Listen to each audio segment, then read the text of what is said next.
I'm getting ready to watch episode 16 of Full Metal Alchemist Brotherhood. You know, episode 14 just had all these big revelations and really pulled me in. Episode 15 went in a little bit of a different direction. It introduced some new characters from this new nation, this land called Xing. And of course, one of them is this small girl with an even smaller panda bear that's adorable, but she's in with the big tough bad guy, Scar, and the pointy mustache guy. Meanwhile, the son of the emperor, and he's like the 12th son, so he's not necessarily the crown prince, but he is kind of a prince. He's hanging out with Edward and Alphonse and Winry. They're on their way to the Central District. They still don't know about Hughes, so I don't know what's going to happen when they find out about Hughes. And I really want to get back to what's the deal with the homunculi and their relationship with who very, very much looks like he's Hohenheim, Edward and Alphonse's father. So let's get to it and see which part of this mystery they decide to unravel, which one of these loose ends they decide to address in episode 16. So I think a couple more watch throughs and I'll be ready to try to tackle the karaoke of this new OP. And I gotta say, I think I can do better with this one because it moves at just a little slower pace. That previous OP came at you kind of at a machine gun pace at times. This one's a little bit more slow, more like a ballad, but I still need a lot more practice before I tackle it, so we'll see what happens there. But I do gotta admit, I kind of missed that first OP. I really liked it. The song was really catchy to me. I'll also say that like the images in this OP really seem to stress the visitors from Xing quite a bit. So I think they're going to play a big part of this movement in the story. Or it could just be because it's cool to put some new images in the OP. We'll find out. But by all accounts, this portion of the story is supposed to really be where the story kicks in. So I'm hoping that that holds true. It hasn't disappointed yet. But I do have to say that last episode was in a different direction than I expected. And here we are, back in the Central District. So let's see what happens when Edward arrives. I wonder how long it'll be until he finds out about Hughes. Oh, I kind of forgot about the bodyguards too that the Emperor's son has. The old man ninja and the young woman ninja. And of course, I know that Xing's a little bit more like China than Japan, so they're not really ninjas per se, but come on, just look at them. They sort of look like ninjas with those masks and black suits and everything. And right off the bat, they get off the train. They've already lost their charge. They've already lost the Lord and don't know where he is. Man, and that old guy's balance is impeccable. He's standing on that light post like it's nothing. Like, I've never tried standing on a light post before, but I know I probably shouldn't try that because I don't think I'd be good at it. But we do see this Emperor's son guy's like looking over the city. Footsteps of a Comrade in Arms is the title. And I gotta say, these titles sometimes on Full Metal Alchemist Brotherhood are a little bit long, and I only mention that because I like to put them on the thumbnail when they're long. It gets tougher to do. But here we got the guy that had to move with Mustang to the Central District and break up with his girlfriend to move. So I want to see what's up with him. Looks like he's got... Oh! I kind of forgot about Chopper. They've got Chopper in this room that I guess is kind of the equivalent of a safe house or something. Guess Chopper's not a fan of chess. He just wants to go out and cut somebody up. Like they're not going to have any problem just letting him go out and do a little bit of serial killing, then come on back to the apartment. That's crazy. Oh, and this old guy doesn't like babysitting duty. Mustang's got him babysitting. Oh! And they're making the guy use his sick leave to babysit Chopper so they can keep it a secret. I gotta tell you, I wouldn't like babysitting duty, but if I had to use my PTO to do babysitting duty, I would be upset. So I bet this guy, no wonder he's pulling his hair out here. He's frustrated. Ho, ho, ho! Playboy got a new girlfriend! That was the worst thing for him about moving to the Central District is he had to break up with his girlfriend, but he's a little fickle Romeo here. He wasted no time in finding a new girlfriend. The little pink hearts floating around. The other guy crying his eyes out. He's stuck babysitting. Oh, it looks like the Emperor is unconscious. He's like collapsed. And I think he was unconscious when Alphonse found him back in, I don't know if it was Doubleth or it was Miracle Valley, Rush Valley, whatever it's called. Yeah, Rush Valley. So I wonder if this prince has like a condition, like maybe something like epilepsy or something. Oh, they're calling him an illegal alien. He didn't have his papers in order. So they're dragging him off to police. So I think it's going to be kind of fun seeing his like ninja style bodyguards have to break him out of jail. I hope that happens this episode. Oh no! Winry wants to go see Hughes right off the bat. Oh, I better brace myself for some heartbreak here. She doesn't know about Hughes. She's going to show up without any warning and just be greeted with that bad news when she's expecting this like happy reunion. And here Alphonse wants to see what kind of information Hughes got for him while they were gone, even though the Fuhrer told him to quit figuring this stuff out. So yeah, Edward wants to go report to the Fuhrer first. And Alphonse wants to go catch up with Hughes. And I don't even know if they know that Mustang's here or not. Like, he says to go see the Colonel, but I don't think he's talking about Mustang. You know, I can understand. Oh, they just went past the phone booth. That fateful phone booth where Hughes died, and the image kind of lingered on it just to strike home. Oh, and we're seeing Sheska, the lady with the photographic memory of everything she reads. Another person brought into this military organization by Hughes. Like, we saw the phone booth, now we're seeing Sheska. They're really wanting us to see these Hughes connections just to kind of twist that blade in our heart about him being gone. As I said before, he deserves so much better. So I wonder what Sheska's up to. She seems nervous. Like she's sweating a little bit on her cheek. Both cheeks. What's she hiding in here? Oh, it's Mustang! He's been working so hard he had to fall asleep. Like he fell asleep with a book on his face. I guess that's what she was trying to do, is cover up for Mustang. While he was sleeping in the closet or whatever there, the book storage unit. Poor guy, it looks like he hasn't shaved. He hasn't got any sleep.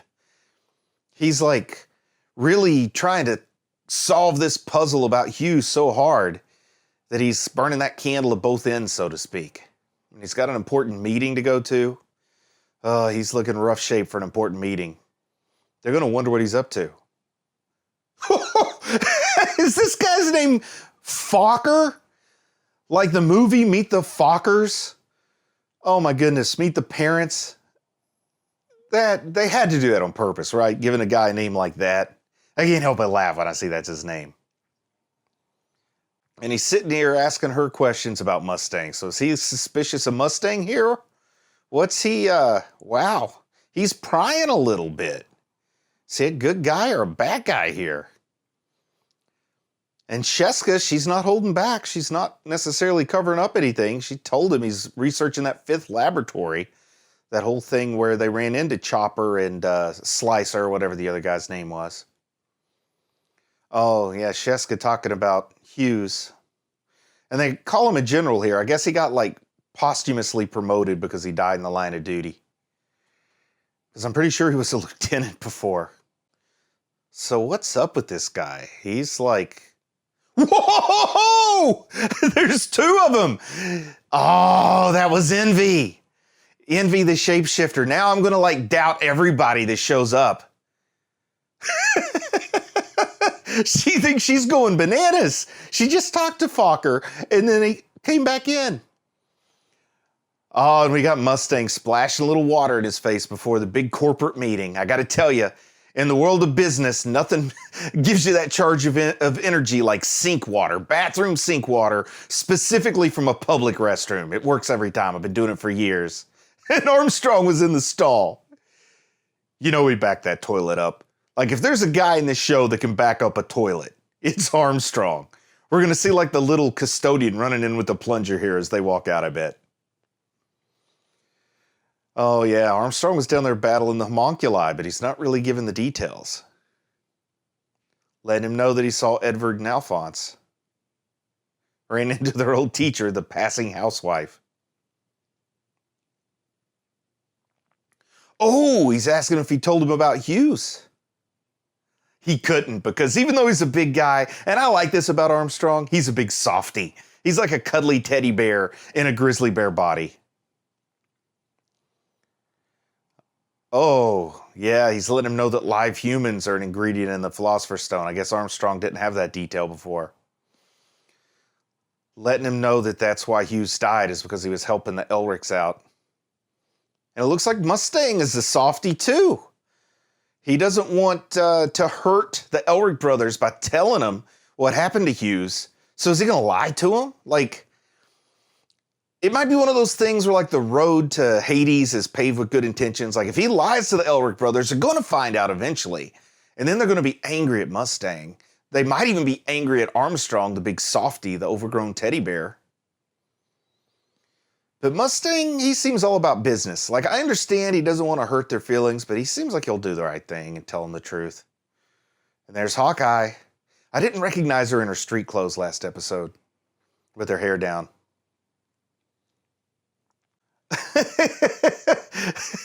He didn't know that they're in the Central District. That's right. And I guess he doesn't really like Mustang, but those are the guys that brought him into the Alchemy Corps, right? It looks like Edward's just annoyed that Mustang's around. Oh, he was asking what they were doing down in Dubleth. But they wanted to go say hello. Okay, so they're confronting him. They're talking about Hughes. What's he going to do here? Oh, he's told him he's not here. Oh, no! He's lying to him. He pulled the old your dog went to live on a farm trick that parents have been betraying their children with since time immemorial. He said he's retired to the countryside. You know Edward's going to find out, Mustang. And then he's going to want to throttle you, because Edward, he's not got what you call a calm temperament. Oh, and he's telling him don't do anything crazy. Like he's bracing himself for Edward to find out about the truth and to find out that he was lied to. I think this is going to come back to bite Mustang. I don't see Edward forgiving a lie that egregious so easily. Oh, and Hawkeye's pointing it out that she thinks he's making a mistake. And he talks about not treating them like a child, but we do have to remember, even though they're in this position of authority and importance, they are still young, 14 and 15, I think. So they're on that transition age. Yeah, he's saying the same thing about himself that he said about Armstrong being a softy. But I like what Hawkeye's saying here, that it's cruel to use a soft touch here. Like you're trying to be kind, but you're making it worse, not better. And we know Winry's on the way to the house, so if the family's still in town, the cat's going to be out of the bag. Oh, this is one of those people that used to be their bodyguard, or at least their guard. Oh no, he mentioned Hughes to her, and I don't know if she's in on the grift. Yeah, she doesn't know. They're like talking about different things, but think they're talking about the same thing. Oh boy, this is classic miscommunication. Oh, she's talking about a funeral. He thinks they're talking about a retirement party. Oh, yeah, so they did promote him posthumously. So that's why they're calling him general. And the promotion absolutely confuses Edward here. Oh, Alphonse said countryside. She's gonna let him know the truth, isn't she? She's showing it on her face. Like, look at her. She's not got a poker face. Lieutenant Ross should not go to Vegas and try to play cards. And he read her face perfectly. I mean, you see his eyes quivering just like hers. So he's going to get her to tell him what's up. And then he's probably going to go strangle. He's going to go start choking Mustang right away. Winry stopped off at the market and bought some apples.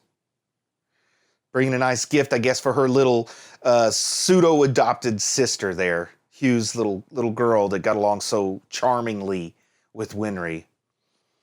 Oh yeah, she just revealed the truth to Edward. And he took off running. I gotta say, if you're gonna run at full gallop, let Alphonse carry that suitcase. You gotta put that suitcase down if you're gonna be running everywhere. Yeah, she's telling him everything. They still don't even know who murdered Hughes, but it looks like Edward's got a pretty good idea. It's one of the homunculi. And here he is blaming himself. We see this all too often with these young protagonists where they just put so much burden on their own shoulders for the tragedies going on in the world around them. It's really painful to watch, you know, particularly as a parent. You see a young person, their life is so young and they've got so much ahead of them and they're already weighing themselves down. And we're seeing all these charming images, these flashbacks to Hughes. Always had a smile on his face, like the nicest guy in the world. Maybe the nicest, sweetest guy in all of anime. And he got brutally murdered in a phone booth. There is no justice in the world. Unless, of course, Edward manages to get his hands on Envy, and I think he will absolutely get his revenge for what happened to Hughes. Oh, the little girl still expecting her papa to show up. She was even at the funeral, and she's so young, she doesn't understand what happened.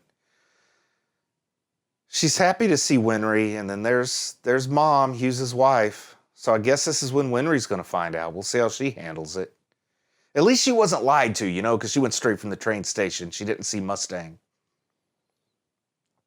Oh, and Edward's going up there to take what he perceives as going to be his punishment. He's going to face the widow, which is noble of him, but she seems kind of nice. I think like she's not going to have any vitriol towards him like he's expecting. And I almost think that instead of giving him like relief or closure, if she forgives him, it's just going to make him hate himself more. Oh, I like what Alphonse said. It's not worth the price. He doesn't want his body back if it means good people like Hughes are going to have to pay the price. Oh, we see Winry there holding the little girl with her head down, sadness on her face. Look, that expression, just that glance between Winry and Edward says so much. Oh, and he's going to take all the blame, lay himself out there for Hughes's wife to just judge him harshly as he's expecting. So let's see what she says. Oh, so she sees her husband's death as a warning, and it looks like she blames the criminals and not Edward. Oh man, look at the grief in that apology. Oh wow. She knows her husband, that he's a guy who helps people. I feel like she's saying to Edward, if he didn't get hurt helping you, he would have gotten hurt helping someone else, because that's who he was, and she wouldn't want him to be any different. Like, she knows that her husband doesn't regret his choices, and she's not going to regret it on his behalf.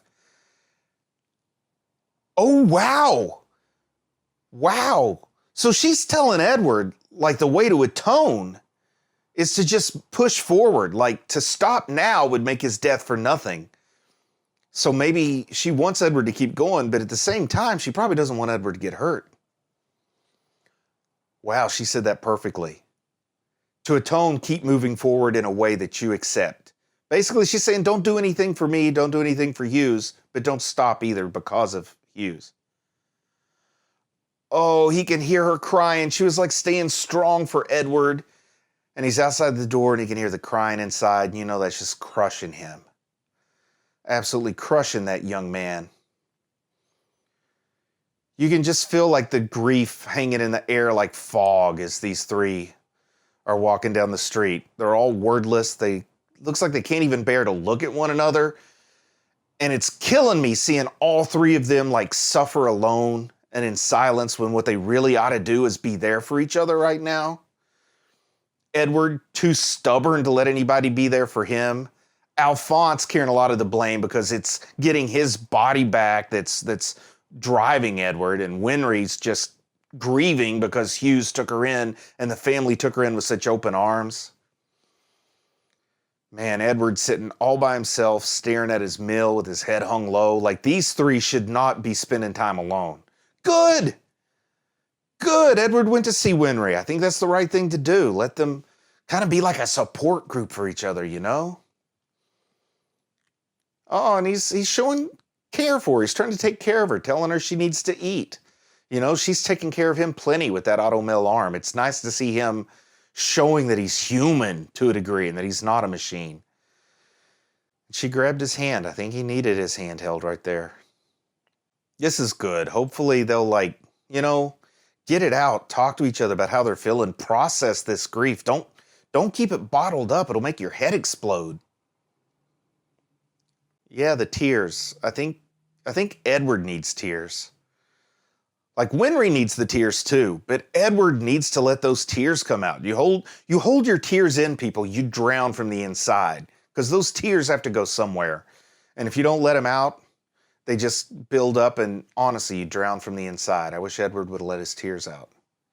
But I am glad that they're processing something together here. Oh, and we're back with the deadly sins here. They've got some chimera in cages, it looks like. Like they plan to use them as some evil beasts. And there's envy. I think the most hated of the deadly sins for me right now is envy. Maybe wrath. I feel like he's really at the core of it all. So they're saying this unknown he is a possible sacrifice. I guess they're talking about Edward. And Lust has somebody as a boyfriend, so who knows? Is this another homunculi we're going to see? Getting her little lackey Gluttony to go with her wherever she's going. And Envy's not happy about the bones that Gluttony leaves around from eating. Has Gluttony been eating Chimera? Oh, he's talking about Mustang. Is Mustang Lust's new boyfriend? That's the Flame Alchemist, right? Mustang? Oh. Oh, so Envy, of course, he was nosing around and he knows Mustang's up to something. He says, you got a hungry dog, give it some food. Is Envy going to lay down some like false clues to try to trap Mustang? Oh, and there's some guy from like the central office. He said the provost marshal's office. I don't know what a provost is per se, but it looks like he's arresting Lieutenant Ross. So is Lieutenant Ross getting railroaded for Hughes's murder just because Envy took Ross's form? Like, I didn't see any witnesses around. But this is kind of upsetting me because Ross, though I don't know Ross that well, I do know Ross is innocent here. And to see anybody get railroaded kind of upsets me. And here is Hawkeye telling Mustang about Ross getting arrested there, which hopefully he's smart enough to know Ross has nothing to do with it. Looks like he's trying to get information and figure out why Ross is being targeted. And I think Ross is being targeted because the Fuhrer is trying to shut her up. You know, the Fuhrer that we know is Wrath. Oh, and here's Playboy. Ladies, you got to stay away from a Playboy like that, buying flowers for his new girlfriend. Is he going to have like 20 girlfriends before this show is over? Always got that cigarette in his mouth, but I don't think he's ever lit it. It's like just standing there, no smoke coming off of it. Oh, okay. I guess it was lit. He just put it out on his shoe. Oh, that's his new girlfriend. Lust is his new girlfriend. He's going to be putty in her hands. She's going to use him up and throw him away. And he's probably not going to survive the experience. I suspect that Loverboy there is going to end up dead. He's probably going to be the next body in the body count on this show. That's why you gotta be careful. You can't just chase after your baser instincts, folks. You gotta be a little careful there. He's gonna be no match for her. So this episode, we got to see the grieving. We got to see the weight of discovering Hugh's death on the Elric brothers and Winry. We still didn't get to see what's gonna happen when Edward confronts Mustang about the lie, and I just suspect that choking will be involved. So who knows when we're going to see that confrontation. I guess the guy from Jing, the prince, is in jail somewhere. Maybe next episode we'll get to see his ninja-like bodyguards get him out. I still don't know what's up with the little girl and her panda and what she's doing with Scar, but I think they're on their way to the Central District. We know she holds Edward in high esteem for some reason, so I want to see what happens when those two finally meet. But all in all, this was a great emotional episode. We got one twist, you know, the twist with Lust being Playboy's new girlfriend. But anyway, I'm proud of you for watching anime, and I'll talk to you again soon.